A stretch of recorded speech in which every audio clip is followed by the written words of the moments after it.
All right, good night, good evening, everybody. Good evening, everybody. It's April 23rd. Right, good night, good evening, everybody. Good evening, 2022. And tonight I have with me here Mr. Edward Shillingford, a well-known man in the community of Wesley.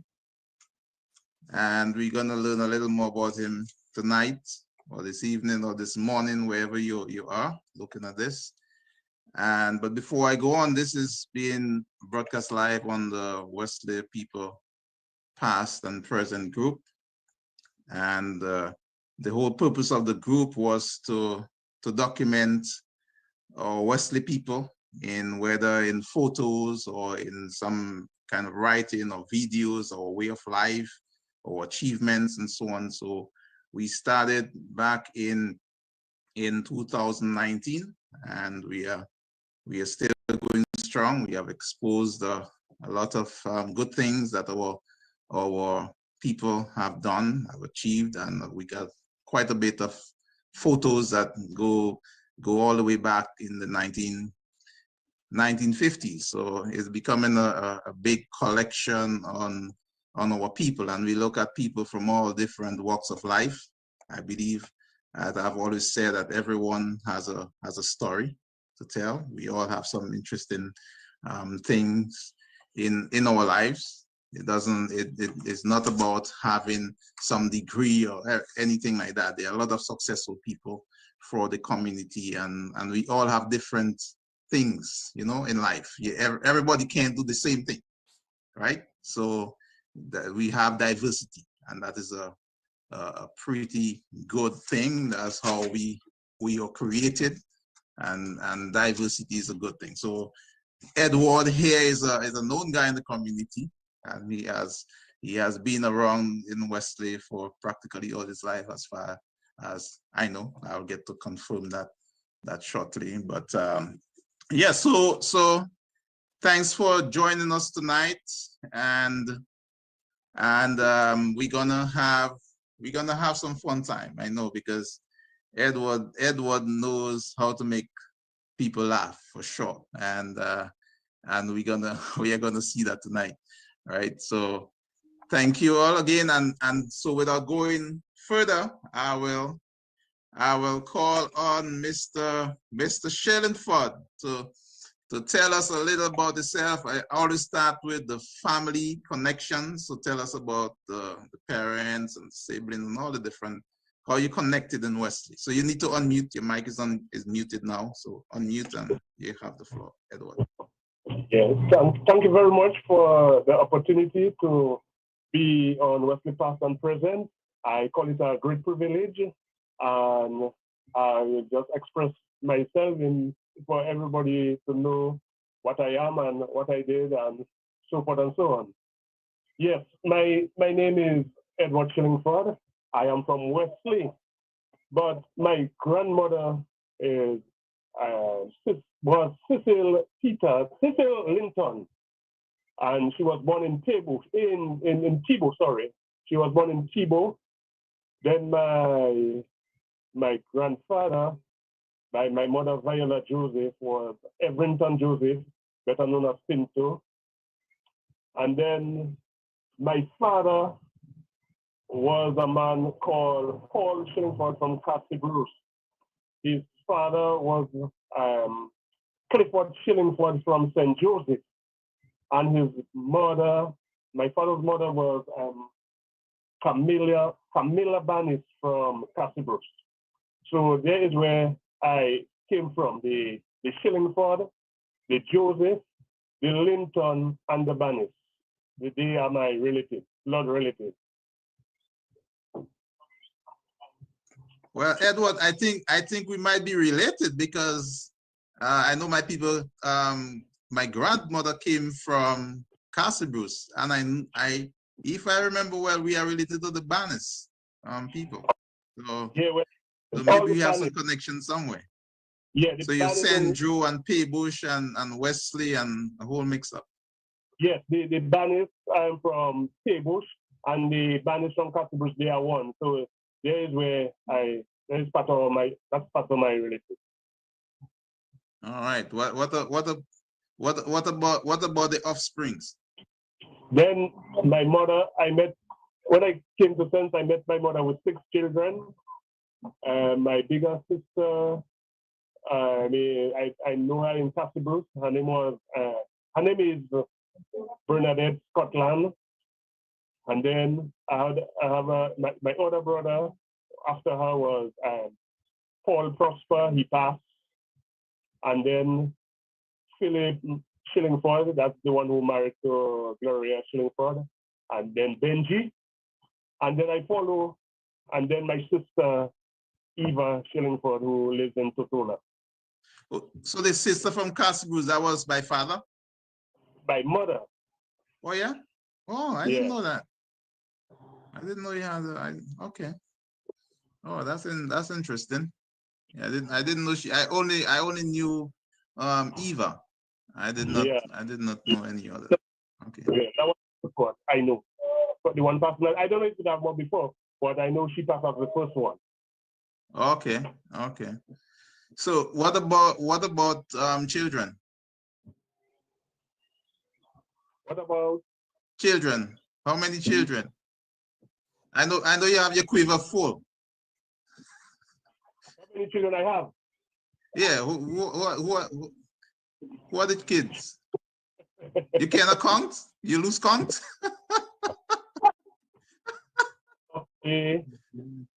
My first daughter is from Good Hope. She born sometime in 1978. I mean, you don't have to give us all the details. You can just tell us how many. Yeah, from Castle Bruce, Jenny, and then I have three other children in Marigot, so that's 4. And then I have 3 Woodfordville, that's 7. 7. I have one in the French country, Magaland, that's 8. Yes, sir. I'll stop there for now. But it's more than that, but I'll stop here for now. Okay. You stop there for now. Okay. I wouldn't press you for more. That's Yes, I also have one in Penville. So okay. Yeah. Okay. All right. You are being fruitful and you're multiplying. You're still multiplying?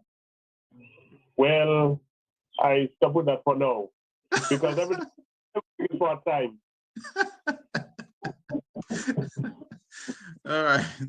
Okay. Well, so you grew up in Wesley. I know practically all. You didn't really leave Wesley, right? I never left Wesley. Huh? Never left. I never Wesley. Okay, so you're a real hardcore Wesley man. Yes, son of the soil. Son of the soil.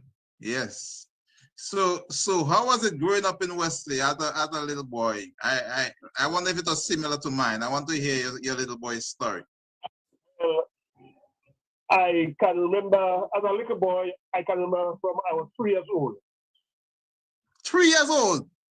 That's yes. Some serious memory. Yeah. I can remember when I go into the preschool, I used to pass across by your grandmother there with my bigger brother Benji. And they had a nickname calling me because we grew up together, like the people around there, like Howie Lane. Howie Lane had a nickname they call her Tus. They called me Bouchon. At that time, I was 3 years old.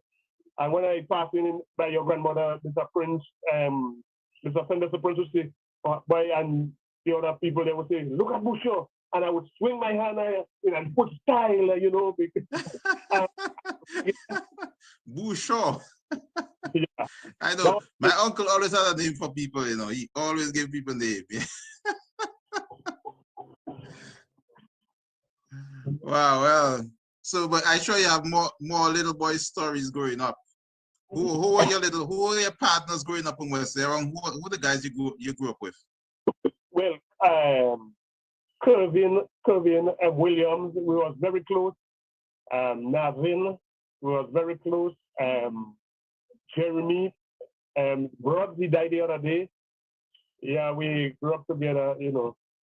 Which Jeremy is that? Which Jeremy is that? Jeremy, Julian Jeremy, he came to Oh yeah. Oh, okay, okay. young age, yeah, and we were close. Ah. Because So, when I started making garden, I started with Kevin. We were very young. Imagine both of us had to dig out one banana plant. And I can remember when digging out the plant, by mistake, I cut Kevin's finger. And then the shirt I had on me, I had to cut it, and then I tied his finger, and we went home. It was a carnival day. It was in the boat. well, it sounded like it was a really bad cut, man. Yes, it was bad. So you had some little first aid skills. Yes. That's good. You need to take out the shirt and tie it and control the bleeding. Yes, because I stopped the bleeding. So how was primary school? Like, who were the teachers? Who were your teachers in primary school? Well, I went to primary school when I was 5 years. I can remember my brother, my bigger brother, he died, he passed now. He was the one who took me to the school, and on my way up, we met a neighbor, and she said to me, Busha, in Kokoy, you gonna school for Popo give you beating? For what? Yeah. I didn't get that. So for who to give you beating? Popo, that time, Popo. Oh, that was it. That was a teacher or a principal at that time. Yeah, that time, yeah. Oh, okay, and okay. Imagine I just 5 years going to school and she's saying that to me. First day. Yeah, back in those days, they used to beat like crazy. Yeah, that was one of the reason. I think maybe that was one of the reasons I was afraid of school. Anyway, I went to stage 1. Then they skipped me to stage 3. And then from stage 3, I went standard 1, where Ellen Basil and Hiram Christmas wife, what was her name again? I forgot her name. She was the teacher there. Ellen Basil and teacher Samuel, Audrey Samuel, was my teacher in standard 1. Did you go to, you went to high school, or did you? I know you had to. Go ahead. No, I did not. Okay.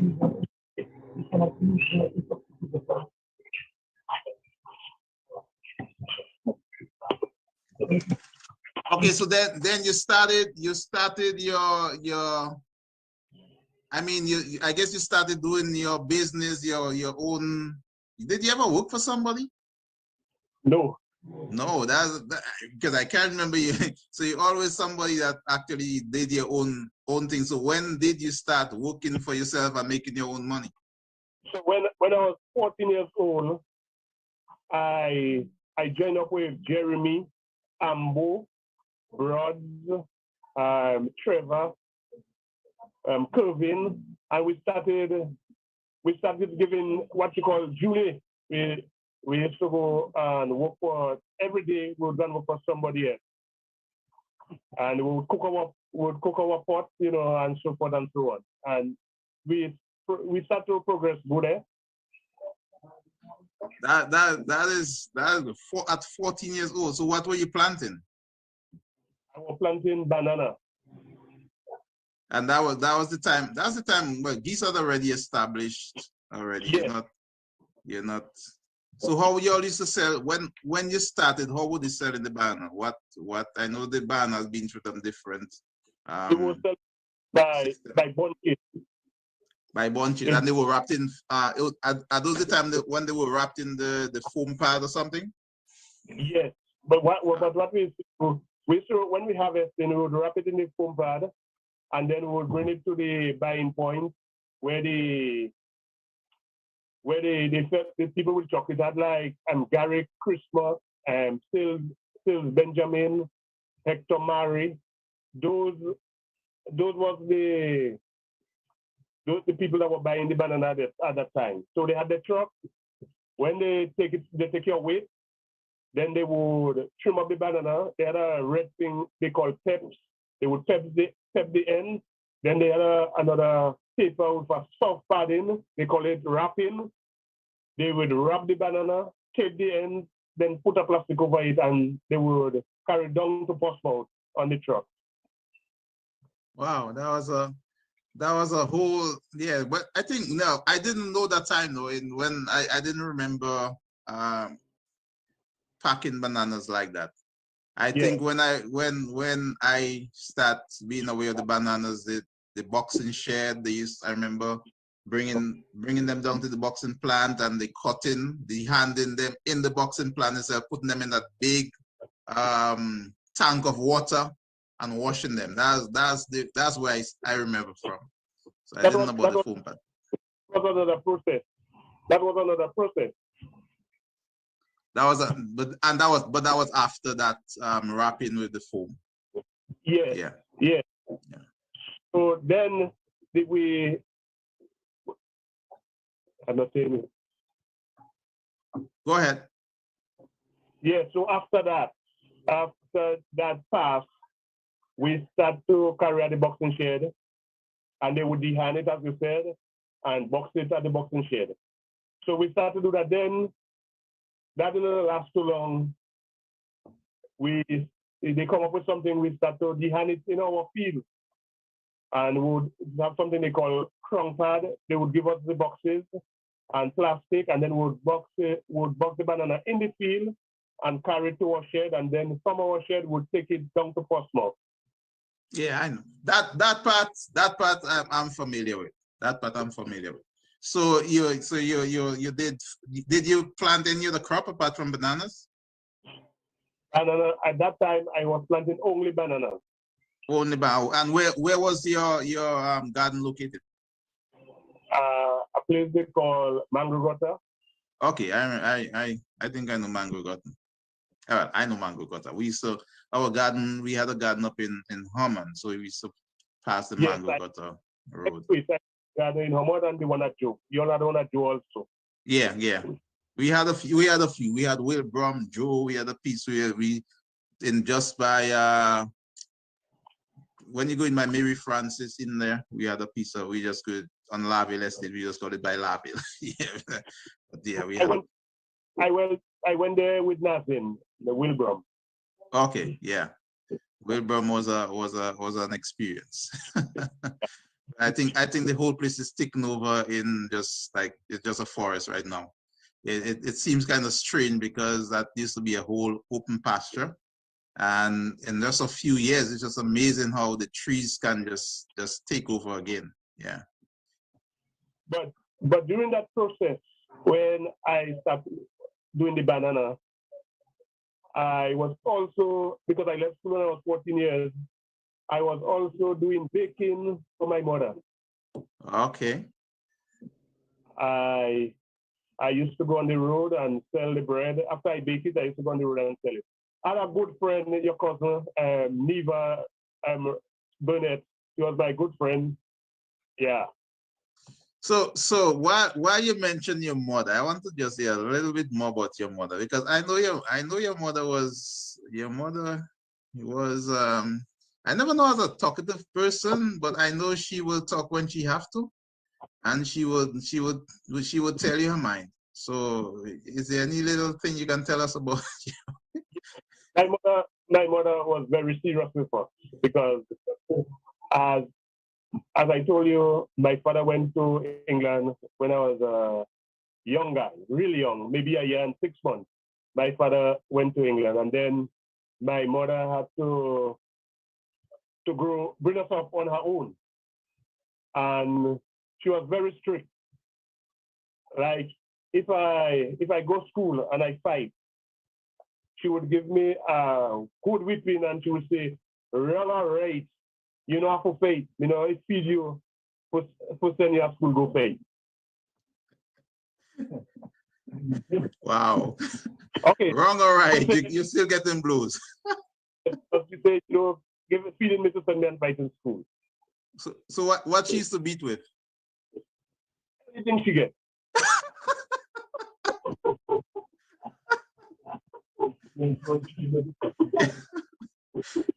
So what is the strangest thing she hit you with already? The electric switch. I thought it was some kind of shoe or something, maybe. Anything. Yeah. I can remember once when she was beating me, I ran.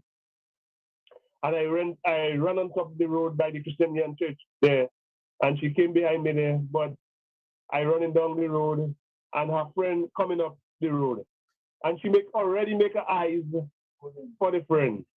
And her helped me. And she tied me. My two hands, my two legs, and she bind me and lift me. And she said, run now in Kokoi. Run now. Run now. Run now. That was extreme. Man, she was tough. Real stuff. If I find a pencil or a quartz, anything, and I bring it home, we can go with that. Come back, to me, maybe I give you. Wow, man, she was rough. Very rough. Sometimes I used to say maybe she don't like me, but then when I came to realize, I said that was the way, that was her way, and praise God. I said praise God. She was doing that because she made me grow up to be a man with principle. Yeah. Yep. Yeah, it's like nowadays, parents' hands are kind of tied. You can get in serious trouble if you spank your child. And then while I'm not in favor of people beating to that extreme where they hurt the kids so severe, but I still believe beating has its role, and it does help to shape people. And but the whole governing system or system of government and regulation, it got so extreme on the parents that maybe that's why some of our children are quote unquote going astray in that way. So but there were some parents that were a little less extreme. Yeah, some parents were going overboard, but beating has its role. So farmer, baker, you also was involved in transportation, right? Yeah. So tell us how you got into that. At 18 years old, my friends and them were talking about migrating to the outside world for greener pasture. And I decided I wanted to go away too. So I said to one of my brothers, hey, let me tell you something. I want to go and look for a better life there, better, greener pastures. And he said to me, who will stay with mama? I tell him, well, if I have to stay with mama, I need a transport. And he spoke to my mother, and she bought me the transport. That was in 1978.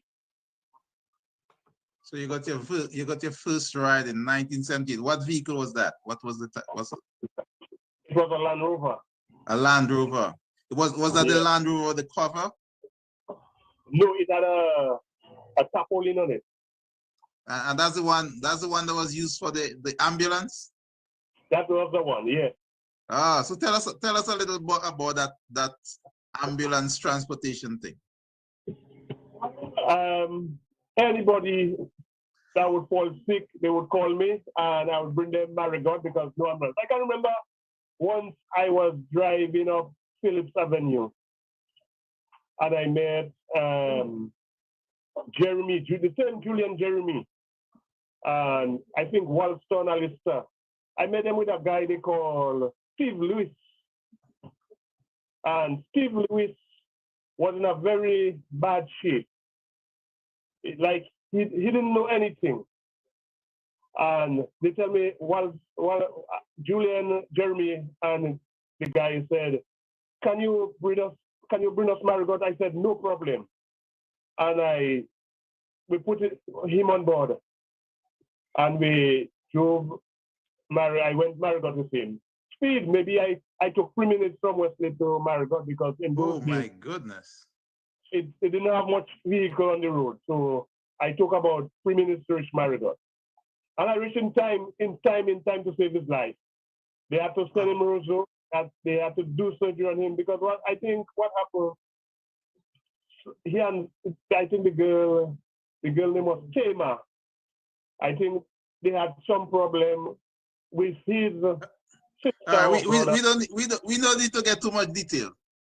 Okay. And I think the girl gave him a liquor stone in his head. And that messed up. Yeah. All right. Yeah, I don't want to get too much detail in those days, but yeah, good information. So what other? So I mean, officially, people, it was not really an official ambulance, but because there were not a lot of vehicles back in those days, people that have the vehicles will just come out and be helpful. So how many people do you think you helped out during that time?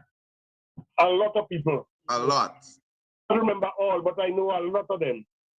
Wow.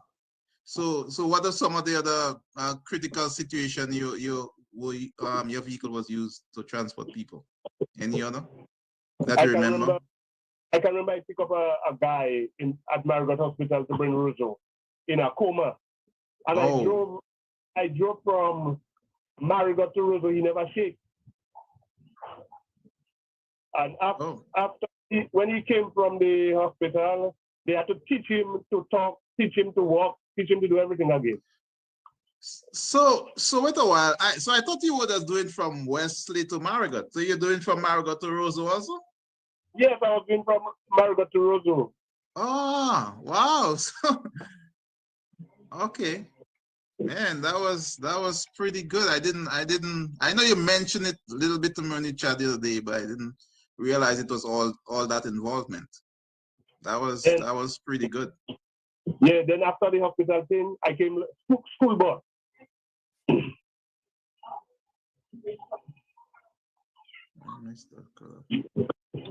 All right, so and then we have Edward as but I would say a little more about this transportation thing, and then we'll get to this you as a council member. But in the transportation, he also did a lot of copra. Since it is something that kind of phased out in Wesley, as far as I know, I want to hear a little more about that and maybe document some of that information for. So tell us a little bit of when you get the truck and you're picking up copra, because I know you used to pick up copra for us. In 87, 88, in 88, I got the first truck. And I started to carry my mother copra and neighbors. Then I started to carry for armor, and that's regional armor. Then I started to carry for wood-putting people, and then I just fit in carrying copra without the company hired me. So what I did, I asked the company if they could make a deduction for me. Because, when people have to pay you, they have to turn and twist all kinds. So when I asked them that, they did it for me. So I was getting when I carry the copra, I was getting my check directly from the office. Oh, okay. So for the people, I know there are some young people that didn't know when DCP, Dominica Coconut Product, was in heyday. It was, I mean, Wesley used to produce a lot of copra, and copra was the raw material that was used to make the soap, the oil, I know chicken feeder. I didn't get that from, but the Burma soap, the blue soap, palm olive, and the soap. So Wesley used to produce a lot of copra back in those days, and not everybody used to produce copra. There are a few people, right? People like Uncle Stan, us, I know. But so people used to sell the coconut to them. So they used to hire people, go to the field, hire people to bag the coconut, transport the coconuts to the place, put it in some big dryers, or we used to call it copra house, and they would dry the coconuts there. So they would use the coconut shell itself as a fuel to dry the coconut. We pack them tight into one another and make like a big S shape all around the bottom of the copra house, right?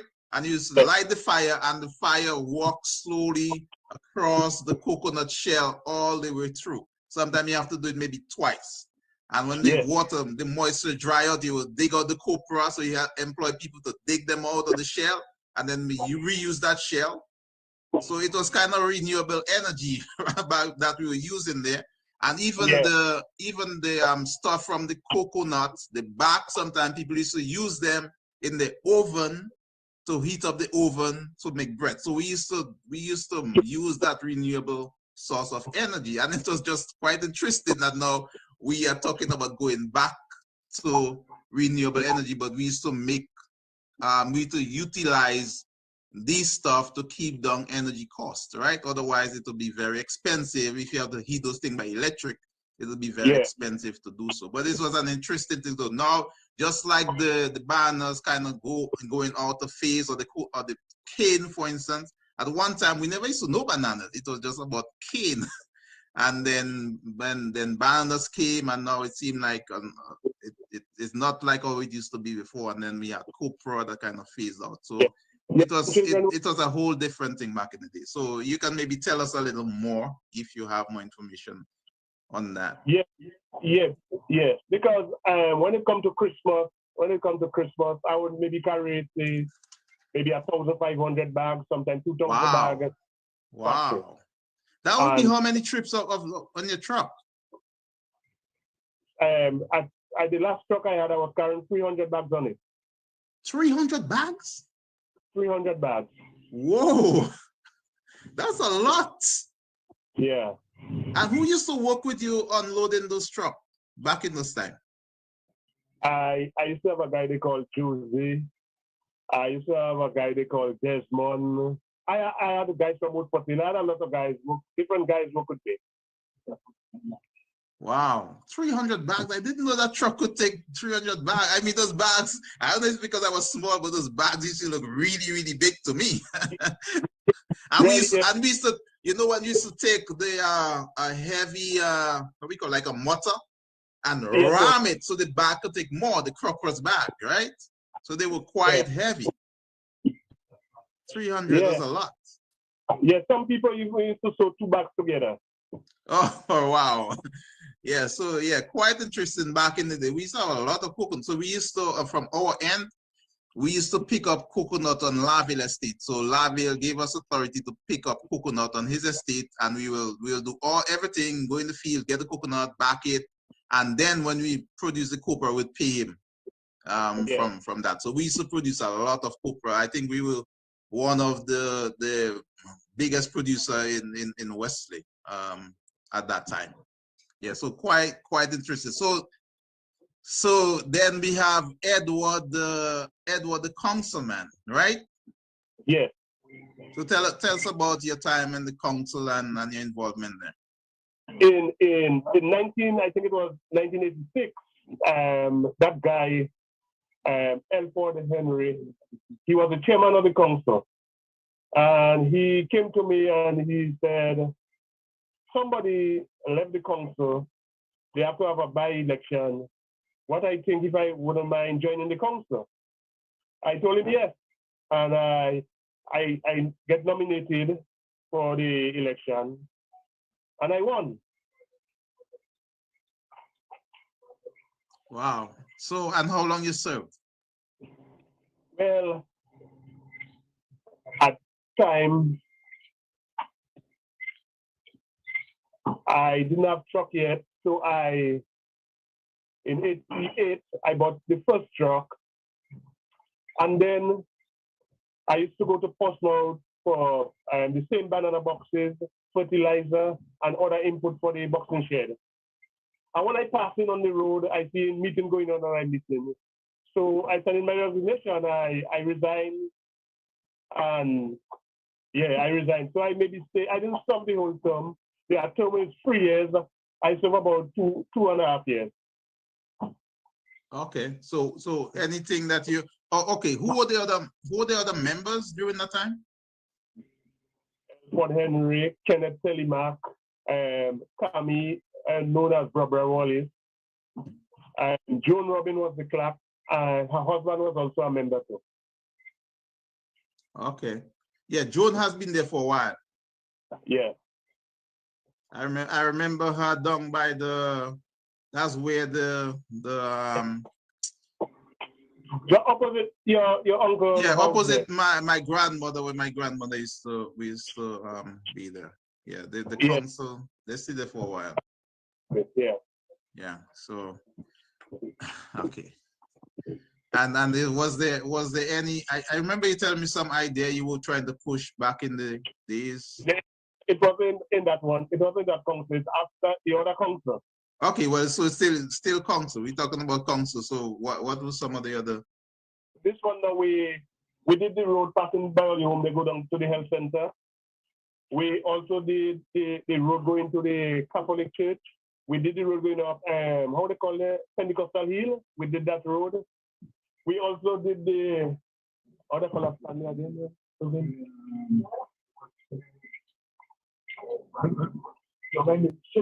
No, just the first finger or the big finger to the meeting. Platform. Yeah, we did the platform. Oh yeah, you were involved in the platform. Yeah. So we did this. Cool. We did the road going up to Methodist Church also. Yeah, you seem like you were involved in quite a bit of projects during your time in the council. Yeah. All right, and then we coming down to Edward as a comedian.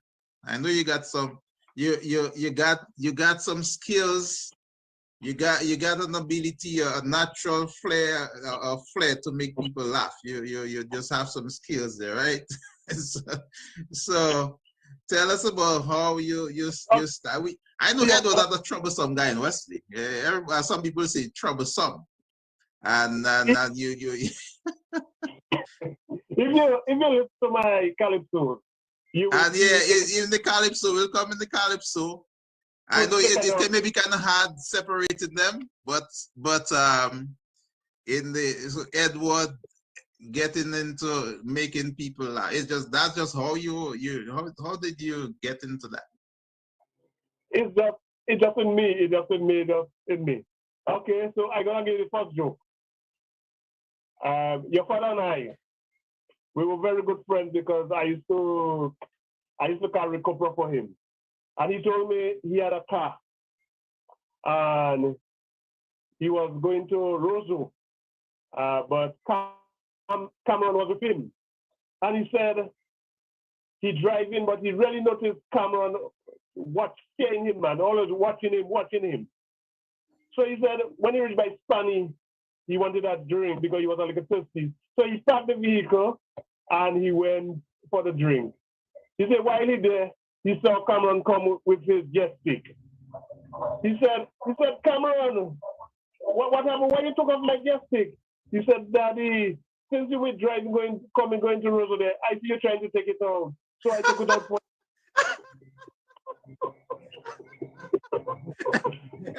Edward, you sure that one?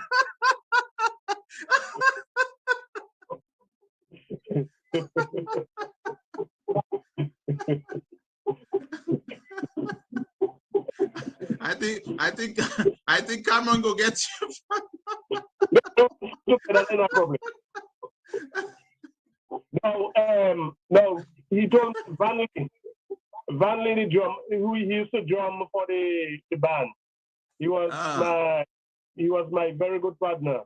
So he told me, he gave him the car. He lent it to him. He didn't give that to go around. But Vanley now wanted to impress your father. So he decided he's going to wash down the car. When he drove the car in the river, because we're still in the river, the car stalled. Poor Vanley right now. So he run back Wesley and he said, Daddy, the car stalled. So your father said, how you mean my car stalled? My car working so good. He said, Daddy, yes, the car stalled. He said, okay, let's go. So when they reach in the river, Vanley tell his father, Daddy, I know what happened, you know. The car was so hot. So when I drive it in the river, I catch a cold.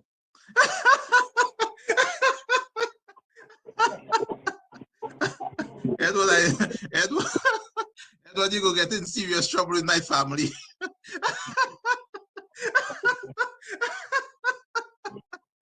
Well, the thing is that Irvin went church now.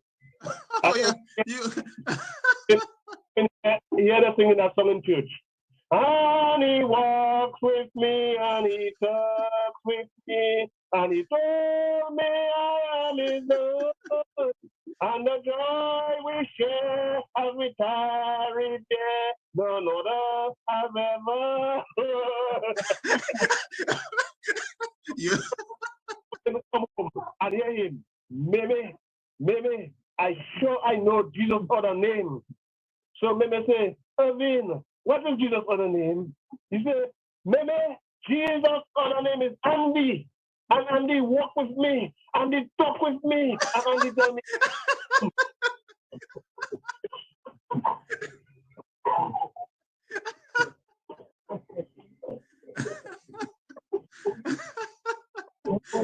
Andy.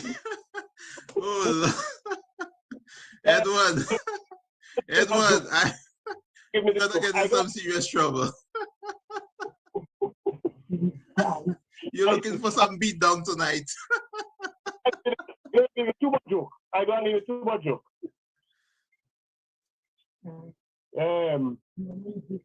Irvin tell me, Mimi tell him, a guy came to break into her place.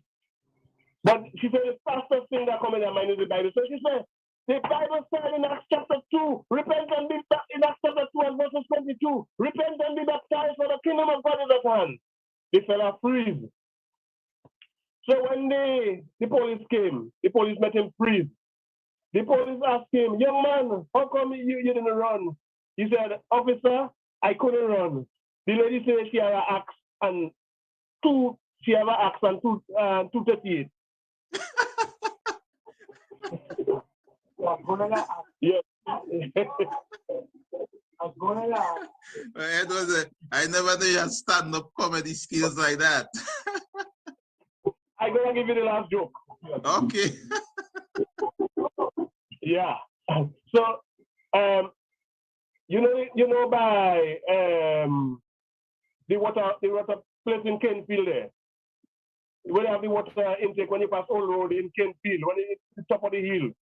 Okay. There's a big water tank there. Okay. So after you pass that water tank going down, there is a flat. But on the flat, by the flat now, there's a precipice on the right-hand side. So a guy passed there and he passed too close and he fell below. He broke his 2 hands and his 2 feet. So some people, Wrigley Irvin was with me.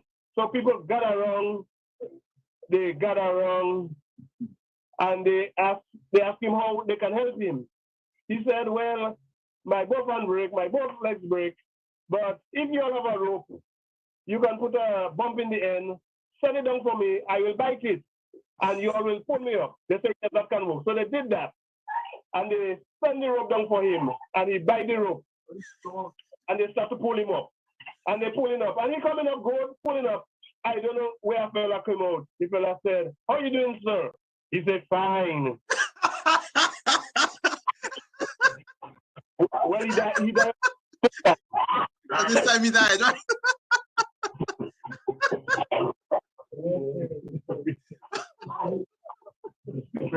Oh, Edward, man, Yeah, the first time I heard all these jokes, but I never knew you had all those jokes on my family.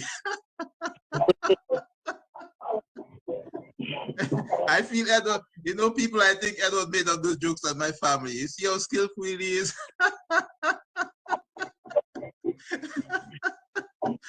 Oh my. Wow, hey, that was good. Edward, I think, hey, Wesley, I think we can start, we can have our own comedy show in Wesley.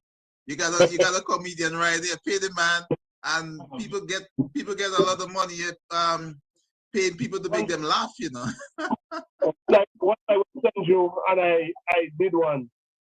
I did one in St. Joe, and I saw about 10,000 people went flat.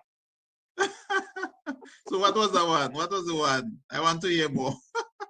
That one there now, the Prime Minister said, the only person that knows the date of the election is his son Dimitri. But Dimitri wouldn't tell no one because he cannot talk. So I got what a little by your mind, and I got child. And I told them what to say. So the girl has said to Dimitri, Dimitri, what is the date of the election your father told you? My little boy answer, gaga.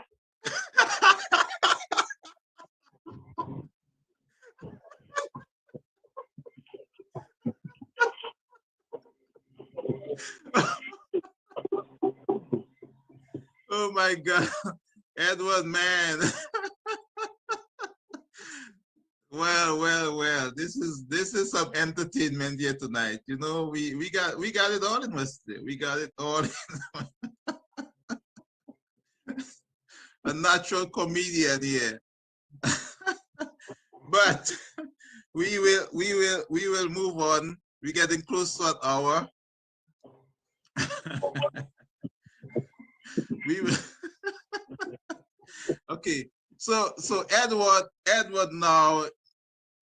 Edward is also known as Edward the Calypsonian, and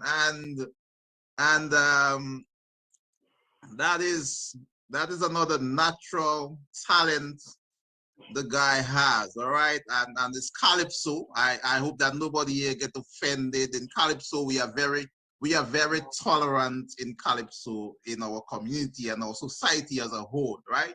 So we learn and different views, right? So I'm gonna play some of the songs and just be tolerable, right? Into it's calypso, so it's social commentary, and they are all different views. But Edward, tell us how you started in the calypso scene. Well, in 1984, there was the invasion of Grenada. So I decided I'm going to write 2 calypso to take part in the competition. So then I wrote, Morris Bishop took over Grenada from the ruler and had diplomatic ties with Cuba. America said, no way, we must get away to invade them. So they had that hidden undercover until Cora Austin tried to take over and cause the ICS to beg America for help. Invasion. So many people lose their life. Invasion. Men, women, and children. Invasion. What a big surprise. But most of all, Morris Bishop paid the price. Now we heard of invasion, but that was not a vision. Guns, bombs, and grenades exploded on Spice Island, and Mr. Cord and Austin, they made refugees in the mountains, and leaving behind the Grenadian people to die. Invasion. So many people lose their life. Invasion. Men, women, and children. Invasion. It was so bloody. All over Grenada Street was dead with dead. All over Grenada Street was lit with dead bodies. Now Eugenia Charles, the instigator, she was the one pushing the fire. She sent the policemen to Barbados to make the sudden departure. Brian Allen did a myad.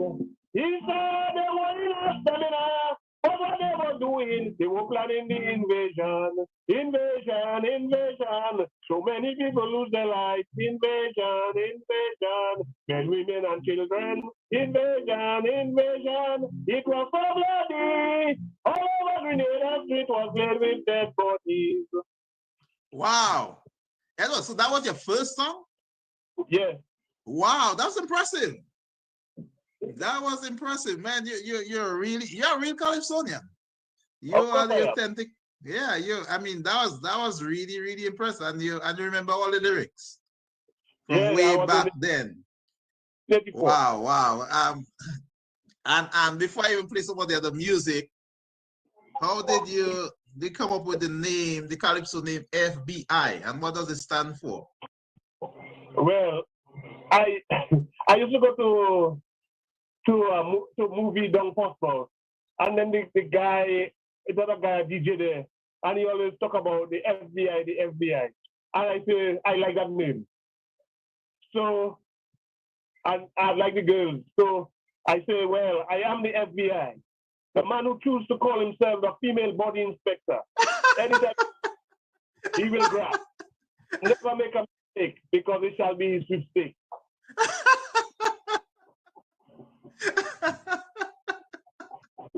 Oh man. Wow, FBI, female body inspector. Okay. So yeah, all right. I'm gonna find one of your songs, because I mean you got some really, really nice songs, really good music, and you'll tell us some more about them. So let me do this. Let me find those. Okay. FBI, female body inspector. I'm gonna share. I'm gonna go on here. All right.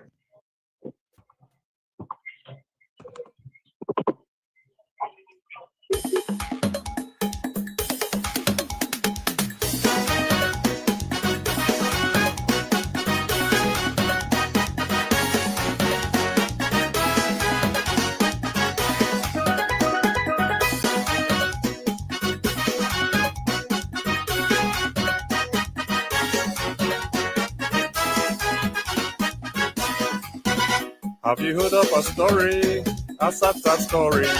Edward and Lorraine lose their life in that beach. The investigating officer, the one who does walk on road. A question was asked, here is the question and the answer. Officer, what you did with the money you took from the dead man wallet? I put it to dry, and when I went back to check, it seemed like the money fly. Officer, what you did with the money you took from the dead man wallet? I put it to dry, and when I went back to check, it seemed like the money fly.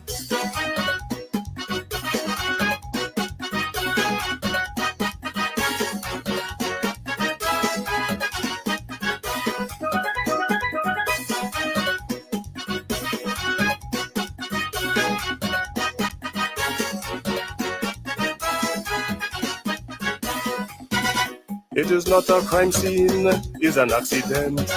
So tell me why the police taking exhibits. Meanwhile, the family grieving. It's alleged the police had big money spending. Officer, what you did with the money you took from the dead man wallet? I put it to dry, and when I went back to check, it seemed like the money fly. Officer, what you did with the money you took from the dead man wallet? I put it to dry. FBI. Went back to check, it seemed like the money fly.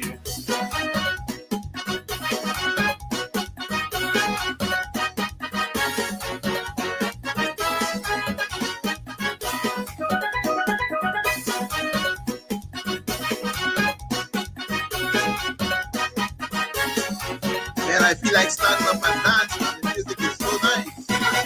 I heard a chant for the officer to Rosso. His duties will be to open headquarters gates. But until now, he ain't report for duty yet. I heard he hiding on men being all escape. Officer, what you did with the money you took from the dead man wallet. I put it to dry, and when I went back to check, it seemed like the money fly. Officer, what you did with the money you took from the dead man wallet. I put it to dry, and when I went back to check, it seemed like the money fly.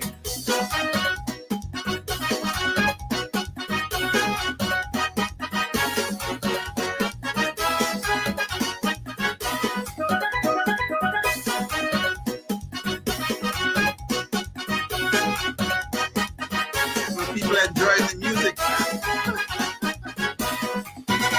This long time now I want to join the police force, although I cannot even spell police.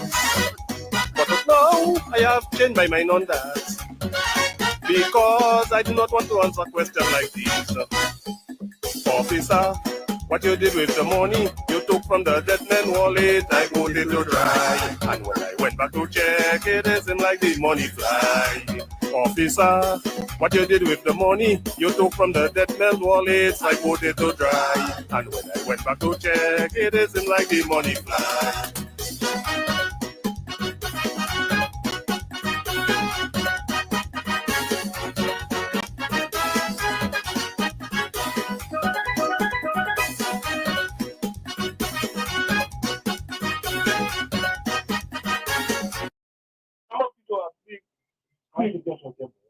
Yeah?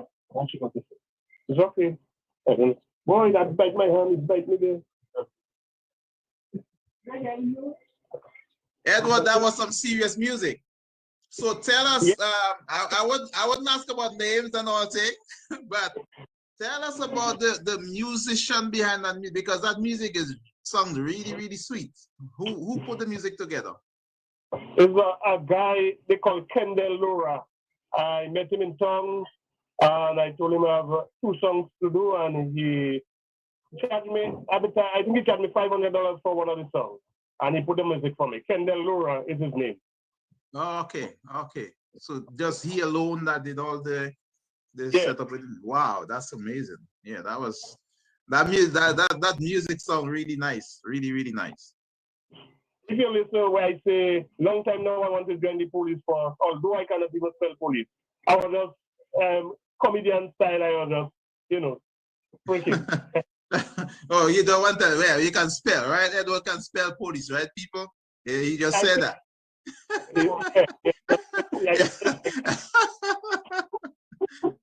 All right. We want to get that clear. Everything you hear, they don't really take it word for word. Not even the jokes, right?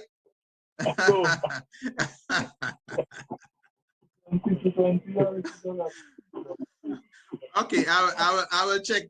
I will check out the another song here. I'll go for another one. I mean, I'm enjoying these songs. Okay. Which one is that one? I just see track. Okay. Yeah. Good morning. This is Camilla. This is the hang. Oh, you know what? Camilla. I'll play that one after. That seems to be like a follow-up. Yeah. Something happening, and it's so exciting. Good evening, ladies and gentlemen. I am so delighted to see such a large gathering. But nevertheless, I have called this meeting to inform you that I have just received 10,000 toilets from China. And I would like each one of my supporters to get a toilet. I do not want my supporters to be shitting all over the place.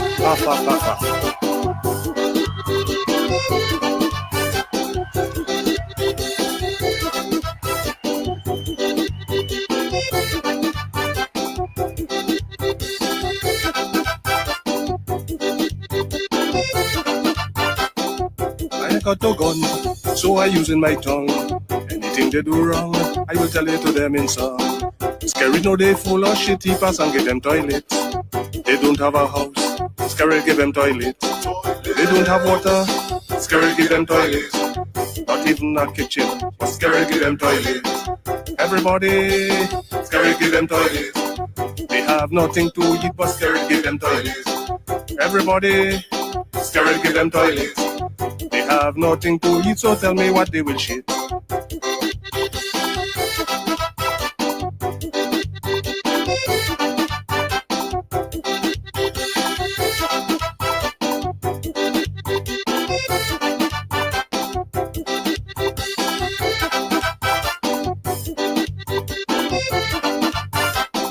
The Bible said, by the sweat of thy brow, thou shalt eat bread. Kerry said, it's better you beg instead. Agriculture dead, Scarrel give them toilets. They can buy a bread, Scarrel give them toilets. They don't have a job, Scarrel give them toilets. Not even some fish they can buy, but Scarrel give them toilets. Everybody, Scarrel give them toilets. They have nothing to eat, but Scarrel give them toilets. Everybody, Scarrel give them toilets. They have nothing to eat, so tell me what they will shit.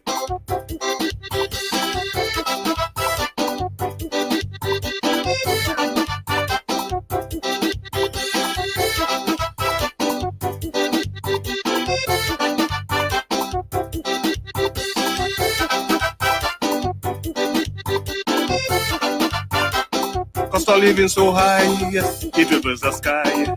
They don't know what to do, but Scarrel give them toilet. Papa Chavez dead, Scarrel give them toilet. Now they can buy a gas, Scarrel give them toilet. They can pay light bill, Scarrel give them toilet. Public servant can get increased, but Scarrel give them toilet. Everybody, Scarrel give them toilet. They have nothing. Hey.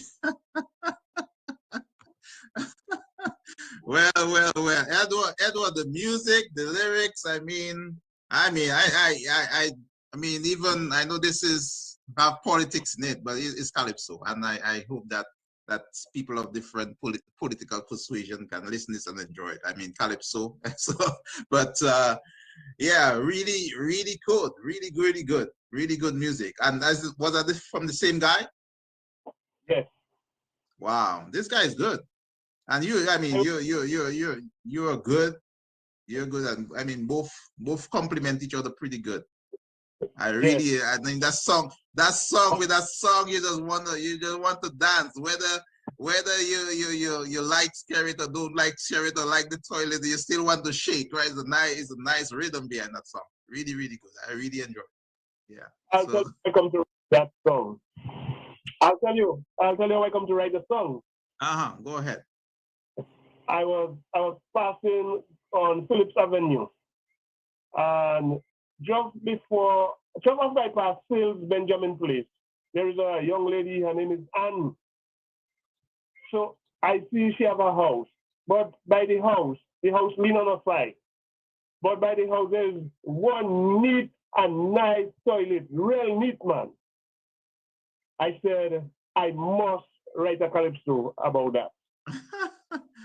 And I say when I reach home, I start to work on it.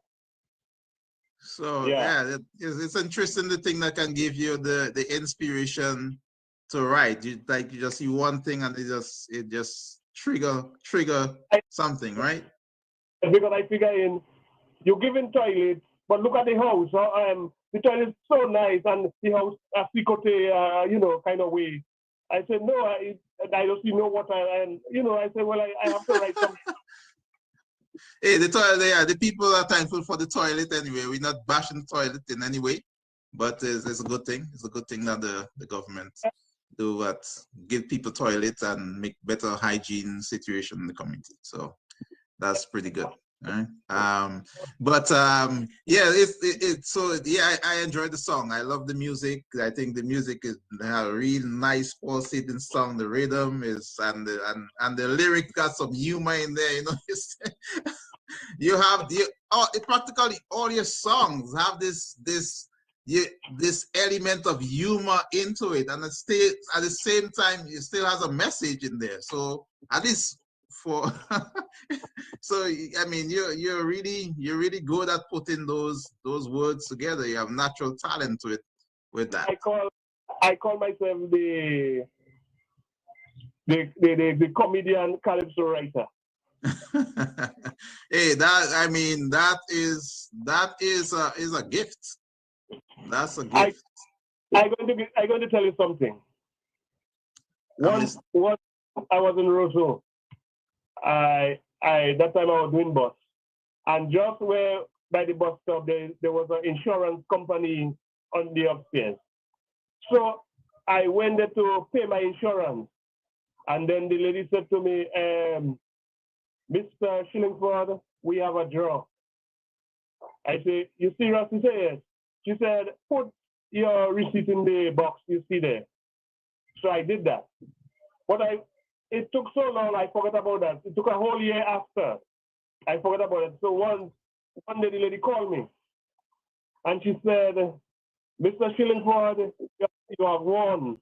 I said, won what? She said, the price for the insurance, your ticket you put in your box. I said, well, if I win my prize, give it to me. She said, yes, you won $1,000. But we want to give you the 1,000.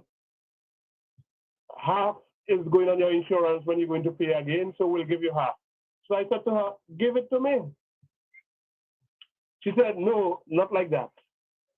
She said, we have to have a presentation. We will tell you when to come dressed for that presentation. So they told me, and the day I went. And then they said to me, Mr. Shillingford, tell us something about first domestic insurance. And I said to them, yes, man, I can remember I insured first domestic. And I had an accident where I had to claim. But within 10 days, my claim was settled.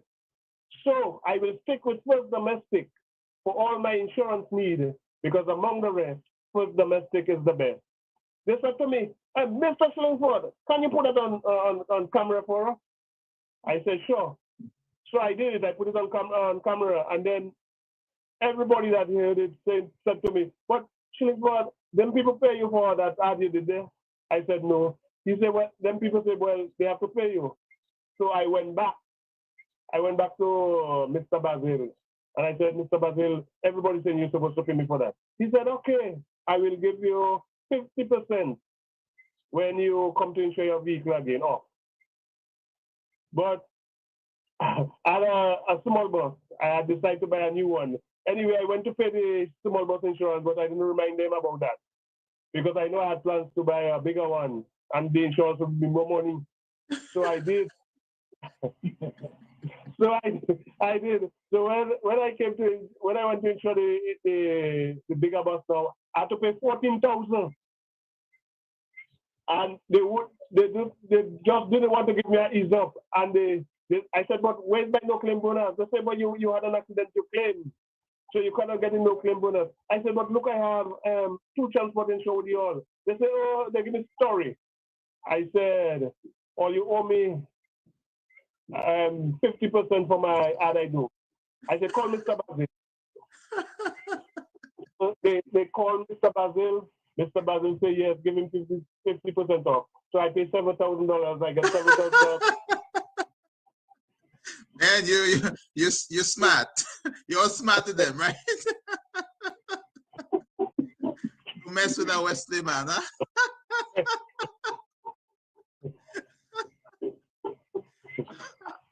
All right, so let me continue on the calypso here. I gotta play a couple more.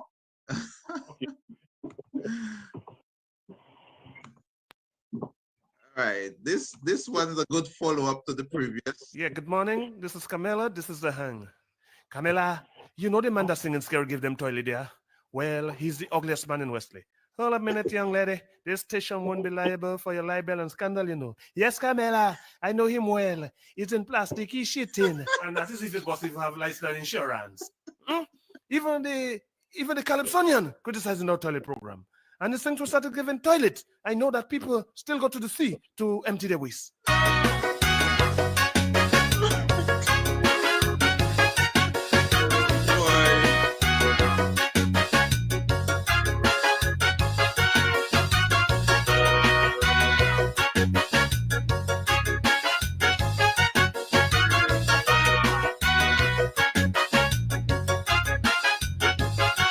This is our special dedication or the one who called the radio station and trying to locate the FBI. But everybody know that is a lie. Her mother was just like a mother hen. She make plenty children for plenty men. And if it's one thing I know she do good, she train them how to steal people goods. And if you think I tell a lie, you can check out Postmod Best Buy. They got one lie still in panty, and Brazil that costs $1.20. Never mess with the FBI. The FBI never lie. Never mess with the FBI. FBI will make you cry.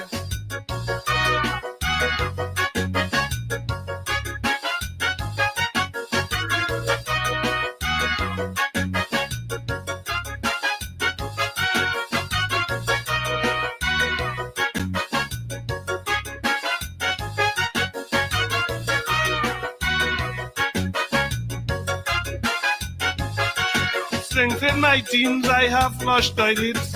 Now in my teens she talking rubbish. What is lucky thing she came to Wesley for her to stop shitting in plastic. Although they taught her how to use the toilet, when she finished she wash her hand and her face in it. So you can see what I talking about. Man's not accustomed to no toilet. Never mess with the FBI. The FBI never lie. Never mess with the FBI. FBI will make you cry.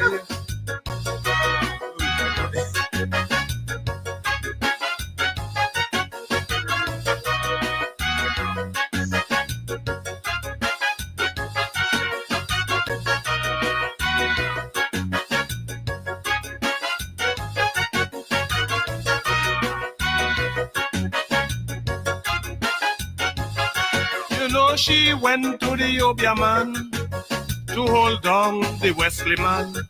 But it's my business she want to mind. She forgot she got pregnant when she was 9. And if you think I tell a lie, you can see the big man saying, Mommy, bye-bye. Never mess with the FBI. The FBI never lie. Never mess with the FBI. FBI will make you cry.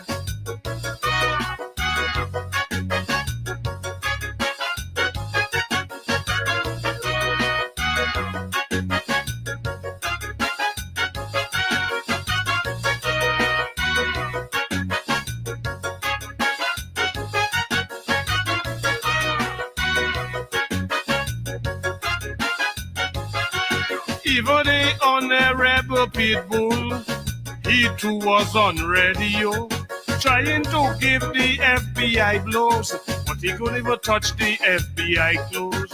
What I want the Pitbull to know, it is a shame and a damn disgrace. For after 15 years in office, they still have people throwing shit in the sea.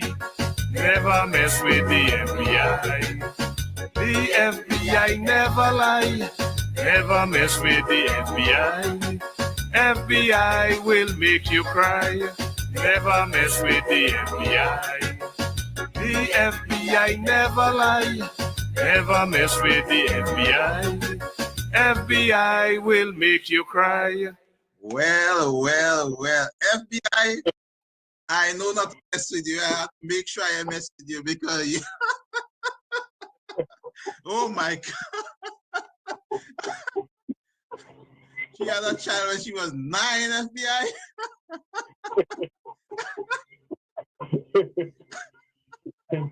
Oh my. Wow, man! You really got some talent. You know how to incorporate the humor in the songs. Hey, oh my God! And the music is just, I mean, really good. I don't think you get the credit that you deserve because I really, yeah, you're pretty good. And the first song you wrote, man, that was impressive. Yeah. So.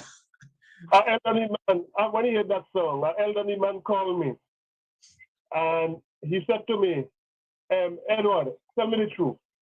When did you write that calypso? I said, I wrote it when I heard what the lady said on the radio, so I wrote the calypso. He said, you are a calypsonian. He said Dice and them are entertainers, performers, but you is a Calypsonian. You mean you just heard that and you could put that together? I tell him yes. He said you are really good.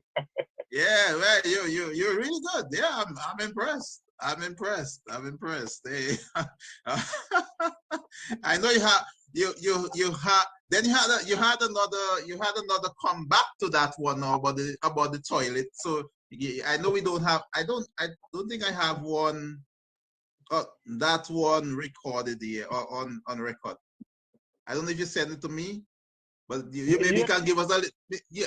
I maybe misplaced it somewhere, but maybe you can give us a little line in. Just give it to us without music, a cappella. All right, I'll do that. You can maybe just sing a couple verses, or one or two. Good evening, gentlemen. As you have heard, Hurricane Maria is heading straight to Dominica. I am advising all my people to seek shelter in their toilets to prevent loss of lives and casualties. I will always ask the bishop. I will also ask the bishop to pray to Ave Maria and ask her to exempt our country. Good night, ladies and gentlemen. Mr. Skerritt, I made fun of you and your toilet program, but I did not know you had more foresight than I. When you gave toilets, you had your big plans in mind, but I did not know until Maria blew. If not for Skerritt toilet, where would people hide? If not for Skerritt toilet, more people would die. If not for Skerritt toilet, all of them would cry. I want everybody to know Skerritt toilet, they save people's lives. Mr. Skerritt, when I drove around the air, is your toilet I saw standing strong and firm, and all them houses they scattered on the ground. I can imagine Irving running to save his life, and hear him saying, "Thank God for Skerritt toilet. If not for Skerritt toilet, where would people hide? If not for Skerritt toilet, all of them would die. If not for Skerritt toilet, all of them would cry. I want everybody to know Skerritt toilet they make people alive." Mr. Skerritt, when I sang Skerritt, give them toilets. Them labor right, they wanted to kill me with leaks. Some said I am a lunatic, and I deserve to get some lick stick. But I've got this message for you. Anytime you give it out it, make sure they strong just like the toilet.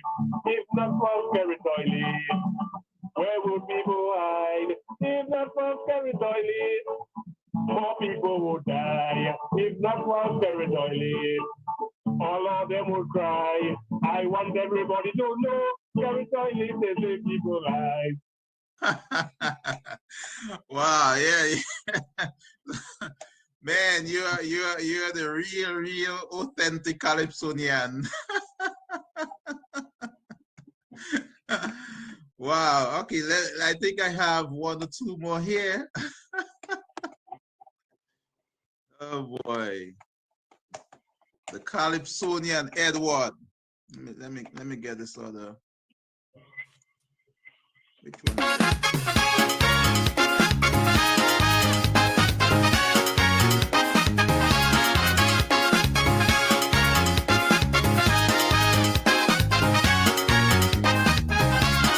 Big Millie in the tongue, Nicky for the registry call. 20 weeks of talks, without no action. Sling the bridge on Q, they decided to do something. They all over town, they looking for key. In police headquarters, they looking for key. In the registry, they looking for key. In social security, they looking for key. In the ministries, they looking for key. And anyone then don't say it's true, tell them the FBI say the old cabinet, they looking for key.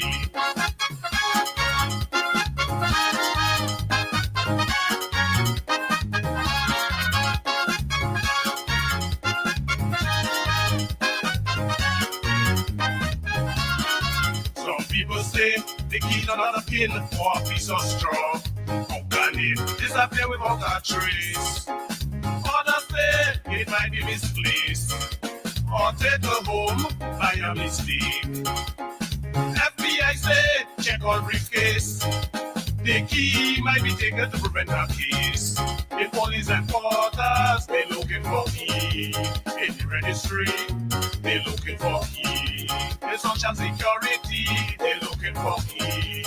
In the ministries, they looking for key. And if what been done say it's true, tell them the FBI say the old cabinet, they looking for key.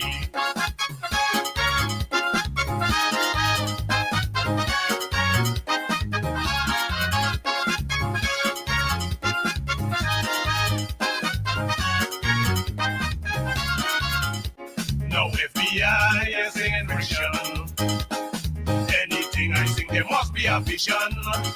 I am asking to launch an inquiry to find out how the key escape from police security. In police headquarters, they looking for key. In the registry, they looking for key. In social security, they looking for key. In the ministries, they looking for key. And if what they don't say is true, tell them the FBI say the old cabinet, they looking for key.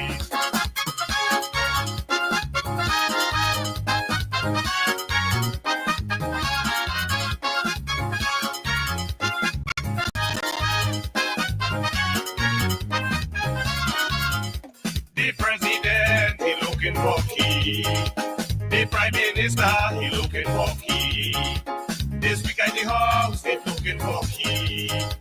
Them Chinese, they looking for key. Them Spanish, they looking for key. Them Asians, they looking for key.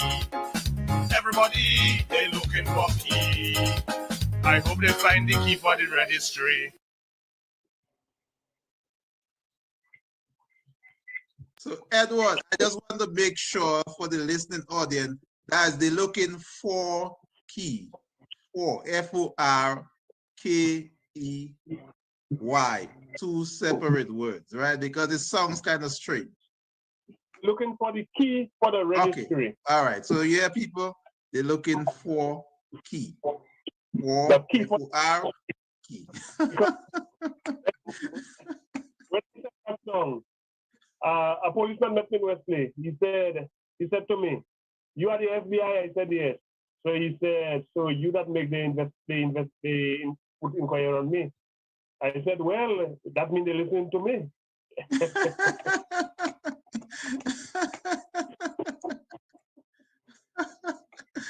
All right. I think I have another one or two. Let me see. All right, we're gonna come to an end there quick. So maybe this. Yes, this is the FBI. And I think this is one of the earlier ones, right? To make it touch the sky.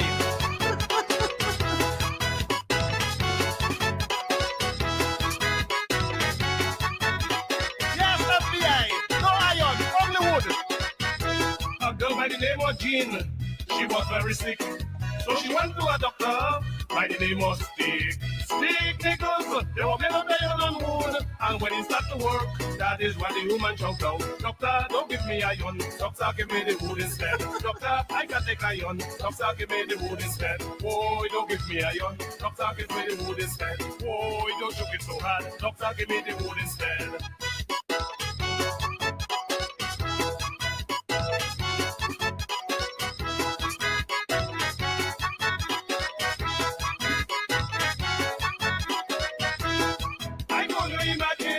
What was happening? So I went inside to have a look. I called the doctor, and she on the ground, and he pushing the trigger like he going bad, bad, bad. Doctor, don't give me iron. Doctor, give me the wood instead. Doctor, I can take iron. Doctor, give me the wood instead. Whoa, don't give me iron. Doctor, give me the wood instead. Whoa, don't choke it so hard. Doctor, give me the wood instead.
Upside down.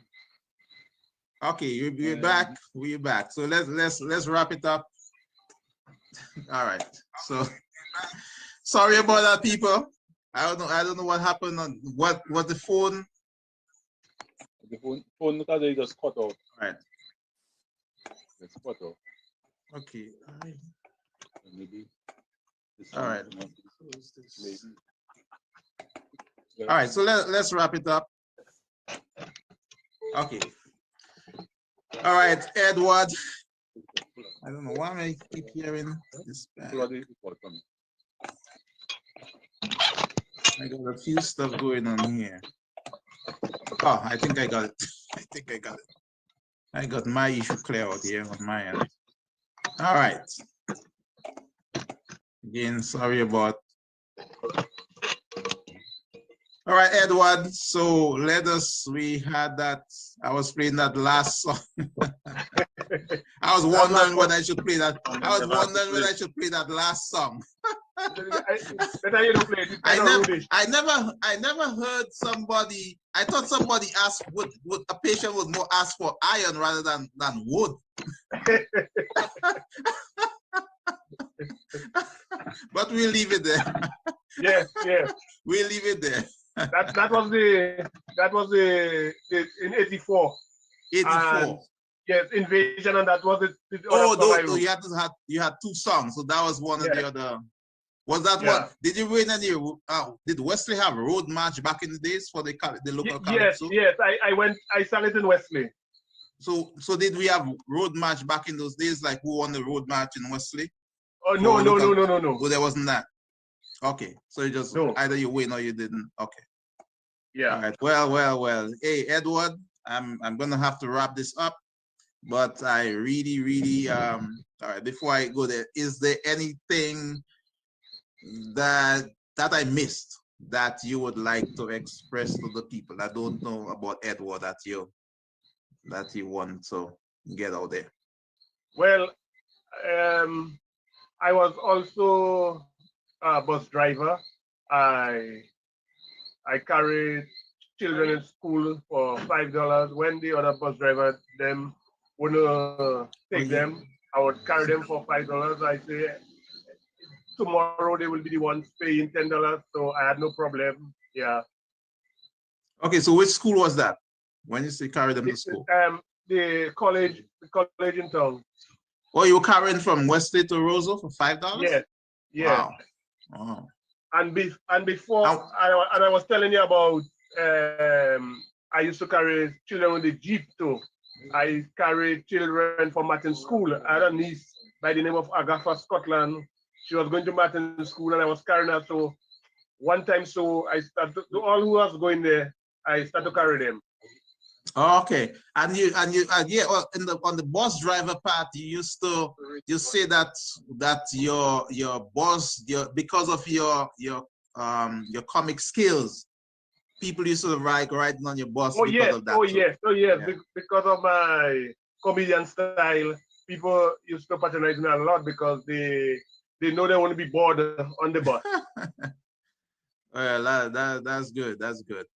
Yeah, but anyway, I know we could keep going on, but I have to wrap it there. I really appreciate you coming out here this evening and sharing. I will tell you one more thing on the educational system. Okay. Listen to me a while. Mm-hmm. When we count in ones, tens, and 100. Mm-hmm. Now, when you start 1, 2, 3, 4, 5, 6, 7, 8, 9, 10, I want to ask you a question. Where did they get 11? Well, I have to depend on you for that one. I mean, that is how we know it. So no, because if you count in tens, 1 to 10 is 10, and then the other 10 is 20. How you get 11? Oh. So let me tell you how we should go. Okay, let me tell you how we should go. I'm going to tell you how we should go. It should go 1, 2, 3, 4, 5, 6, 7, 8, 9, 10. 10 1, 10 2, 10 3, 10 4, 10 5, 10 6, 10 7, 10 8, 10 9, 20. 21, 22, 23, 24, 25, 26, 27, 28, 29, 30. Edward.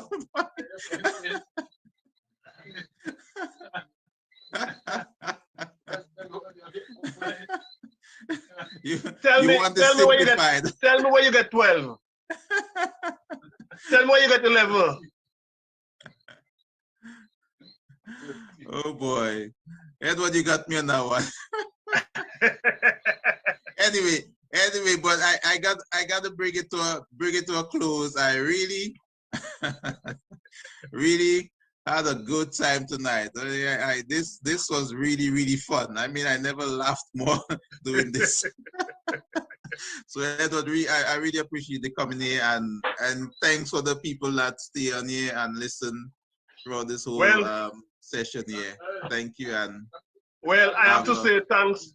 I have to say thanks also for the opportunity you give me where I can share my talent and for people to see my ability, because some people just know me for a truck driver, a bus driver, a farmer, but they don't know I had a comedian part. So I'm on the bus. I used to ride the bus. They know, but a lot of people don't know I have the comedian part in me. But if those that listen to my calypso, they can always check I have the comedian, because once a lady told me, her daughter said to her, "Mommy, you know hear what the man saying?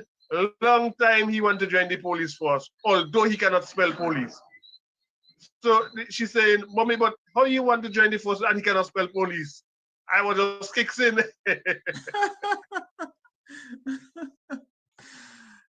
Yeah, well, this was a fun time, and everybody, thank you for checking this out here tonight. And for the people that miss this thing, you miss having a good laugh, because laughing is good for the body, good for the mind, good for the soul. And Edward, I'm glad that the community has people like you. We all have our different skills, and everybody have the part to play. And I think you play a good role, good part in making us the diversity and making us the community we have to be. Thank you. So thank you very much. Good night, everybody. Bye-bye. Bye.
Night, everybody. That was, as you see, a replay of a previously recorded interview with Edward.